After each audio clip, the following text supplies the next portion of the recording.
La team, le match de la Côte d'Ivoire vient de se terminer par un score de 0 but à 1. Le Nigeria a gagné cette rencontre.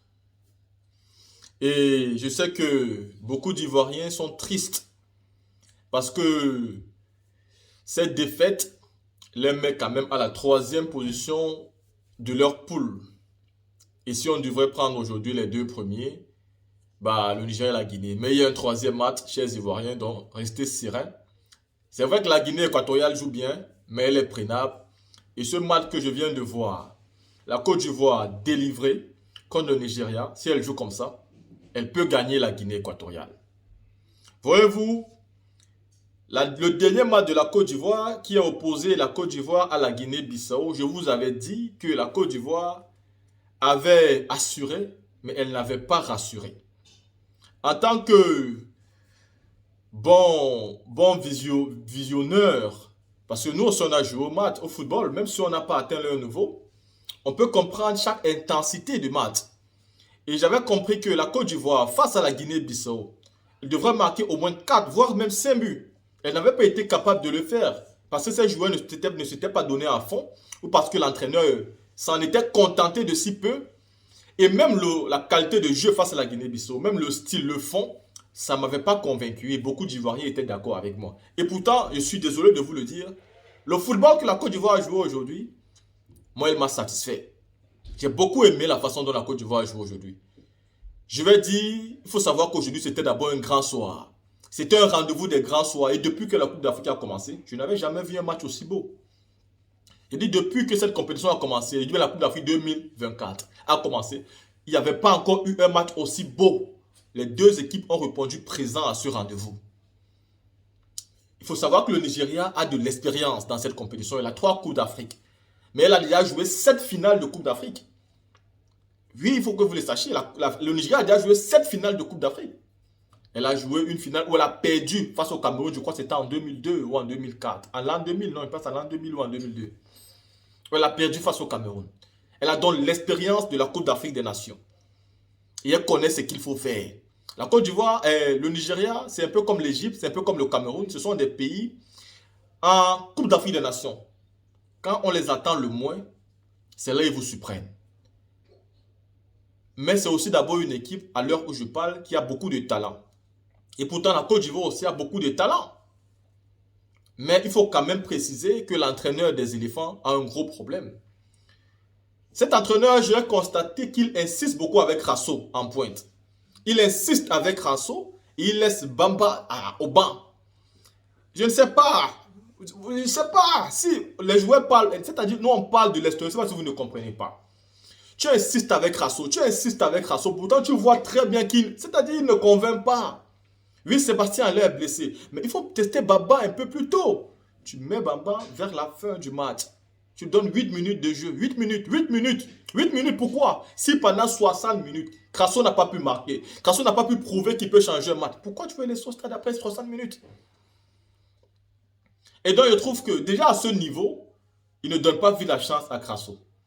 À côté de ça, je trouve aussi que tu ne donnes pas vie la chance à Diakité.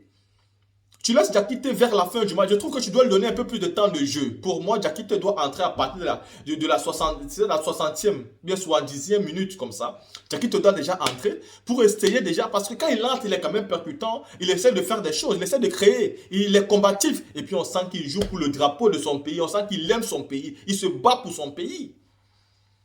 Mais là, non, l'entraîneur a décidé de mettre Diakité quand les 60, c'est-à-dire quand les 8 minutes de jeu restent.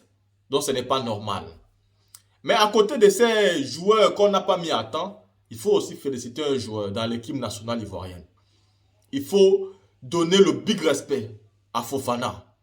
Fofana aime son pays. Et Fofana joue pour la Côte d'Ivoire. Fofana joue pour l'honneur de son pays, il joue avec le cœur. Et je comprends aujourd'hui pourquoi les Ivoiriens se sont plaints quand ils ont demandé Wilfried Zaha. Pourquoi vous avez laissé Wilfried Zaha? Oh, il faut que les Africains comprennent une chose. Hein. Vous n'êtes pas obligés, les joueurs ne sont pas obligés de vous respecter ou même de vous, c'est-à-dire de lécher vos pieds. Wilfried Zaha n'est pas obligé de lécher vos pieds. Mais s'il est bon, appelez-le. C'est de ça qu'il s'agit. En Afrique, on te dit que le joueur n'est pas respectueux, il n'est pas humble. Arrêtez-nous les conneries comme ça. Le joueur n'a pas besoin d'être humble, il n'a pas besoin de vous respecter, il est fort ou pas, il mérite sa place ou pas. Imaginez-vous Fofana, Wilfried Zaha sur le stade. Est-ce que la Côte d'Ivoire perd ses matchs? Imaginez-vous Fofana avec sa qualité de sa vivacité. Imaginez-vous, on ajoute un Wilfried Zaha avec la même vivacité. Est-ce qu'ils peuvent perdre le match? Ils ne peuvent pas perdre le match. Mais vous dites que non, comme il dit, il ne veut pas manger sauce graine, c'est qu'il n'est pas humble. Vous voulez donner sauce graine à un joueur qui ne peut pas jouer ballon. C'est pas possible. C'est pas possible. Donc l'erreur de cet entraîneur est aussi là. Parce que moi, je ne peux même pas accuser la défense. Le défenseur voulait frapper le ballon quand Victor Osimhen a mis son pied. Malheureusement, Victor Osimhen a touché le ballon et lui, il a touché le pied de Victor Osimhen. Donc le penalty n'est pas discutable. À mon humble avis, le penalty n'est pas discutable. Donc je n'accuse pas la défense. Ce sont des erreurs qui peuvent arriver. Mais il faut en parler de la réaction des Ivoiriens après le but encaissé. Et là, je n'ai pas aimé. Les Ivoiriens, quand on a marqué le but, l'équipe nationale de la Côte d'Ivoire devrait mieux être engagée. Elle devrait mieux chercher à égaliser. Je trouve que il n'y a pas eu une véritable révolte pour remonter le score. Je trouve que cette équipe a été moyenne quand elle a encaissé son but parce que j'estime que cette équipe a les compétences, a les qualités, elle a les joueurs pour égaliser ce but-là. Mais après avoir encaissé le but, je trouve qu'elle n'est pas trop allée en avant. Et puis je comprends, il y avait aussi la crainte.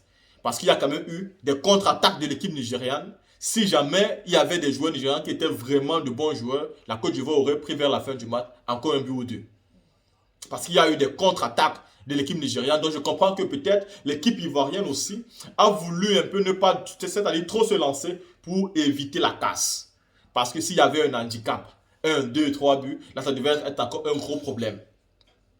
Donc ici la team, l'équipe de la Côte d'Ivoire va se qualifier.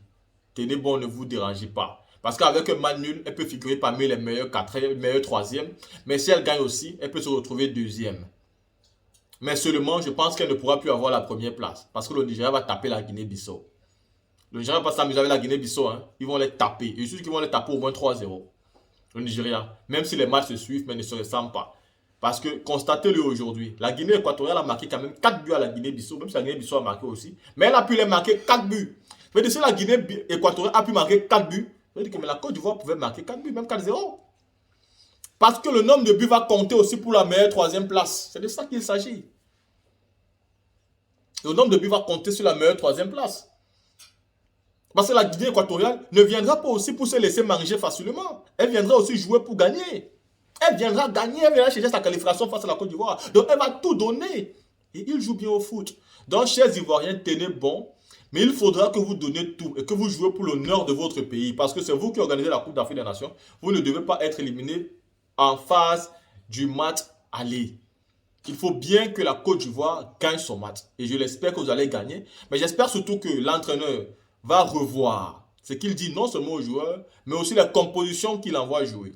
Et qu'ils vont aussi comprendre qu'ils ont mal fait de ne pas appeler Wilfried Zaha. Vous nous avez fait comprendre que c'est Wilfried Zaha qui crée la zizanie dans votre équipe et que ce que vous avez appelé, c'est même tellement bien qu'ils pouvaient tout gagner. Mais aujourd'hui, vous n'avez pas gagné le match. Appelez les joueurs qui sont bons. Arrêtez d'appeler les joueurs parce que vous faites des amitiés avec eux. C'est pareil ce que la Côte d'Ivoire fait. C'est pareil ce que les Gobert ont fait avec le Cameroun.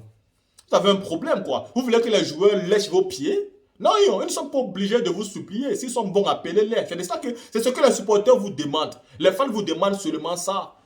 Un Wilfried Zaha dans ce match-ci, wallahi, la Côte d'Ivoire ne pouvait pas perdre. Ne pouvait pas perdre. Wilfried Zaha, Fofana, ils ne pouvaient pas perdre. 2 joueurs changent le match. Parce qu'un joueur, ce n'est pas facile. Fofana a donné. Ils ont tous donné. Mais il fallait un Wilfried Zaha sur le terrain. Mais celui qui amène sur les couloirs n'avait pas le niveau. Wilfried Zaha est mieux que lui. Ceci étant dit la team, alors regardez le match de l'Égypte et on se prend pour une prochaine vidéo.